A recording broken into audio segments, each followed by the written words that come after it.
राष्ट्रवादी Congress party की स्थापना 25 मई 1999 को शरद पवार, पीए संगमा और तारिक अनवर ने की थी। नेशनल कांग्रेस पार्टी एनसीपी को चुनाव आयोग ने अजित पवार की पार्टी माना है। अब शरद पवार गुट के सामने अस्तित्व बचाए रखने का संकट खड़ा हो गया है। शरद पवार को अपनी पार्टी के नए नाम और नए चुनाव चिन्ह पर विचार करना होगा। चुनाव आयोग ने इस काम के लिए आज शाम तक का वक्त दिया है।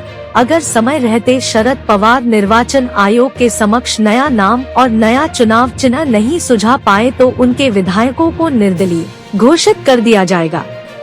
बता दें कि नेशनल कांग्रेस पार्टी पर शरद पवार और अजित पवार दोनों ही अपना दावा ठोक रहे थे। कल मंगलवार को चुनाव आयोग ने बड़ा निर्णय लेते हुए अजित पवार के पक्ष में फैसला देते हुए कहा कि अजित पवार की अगुवाई वाली पार्टी ही असली नेशनलिस्ट कांग्रेस पार्टी है। आयोग के इस फैसले के बाद अजित पवार एनसीपी पार्टी का नाम और चिन्ह, घड़ी दोनों का ही इस्तेमाल करने के हकदार हैं। अजित पवार के पक्ष में फैसला सुनाए जाने के बाद चुनाव आयोग ने शरद पवार गुट को सुझाव दिया है कि वे अपनी नई पार्टी के नाम के लिए आवेदन कर सकते हैं। सुझाव के तौर पर 3 नाम दिए जा सकते हैं। इनमें से किसी एक नाम पर चुनाव आयोग विचार कर सकता है।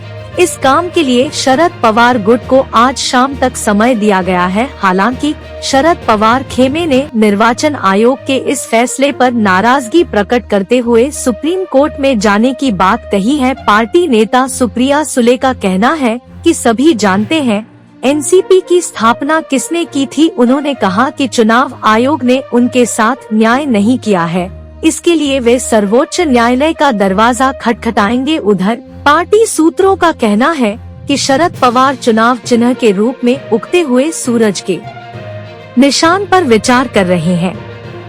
यहाँ बता दें कि पिछले साल 2 जुलाई 2023 को अजित पवार 40 विधायकों के साथ शरद पवार से अलग होकर बीजेपी और शिवसेना शिंदे की अगुवाई वाली महाराष्ट्र सरकार में शामिल हो गए थे। अजित पवार ने पार्टी पर दावा ठोकते हुए निर्वाचन आयोग में अपील दायर की थी। लोकतंत्र की हत्या। शरद पवार गुट ने अजित पवार गुट को असली राकांपा घोषित करने के निर्वाचन आयोग के फैसले को लोकतंत्र की हत्या करार दिया और दावा किया यह दबाव में लिया गया है। महाराष्ट्र के पूर्व मंत्री अनिल देशमुख ने कहा, यह लोकतंत्र की हत्या है। जो हुआ वह दुर्भाग्यपूर्ण है। पार्टी सांसद सुप्रिया सुले ने कहा कि पार्टी कार्यकर्ता शरद पवार के साथ है और पवार फिर से पार्टी का निर्माण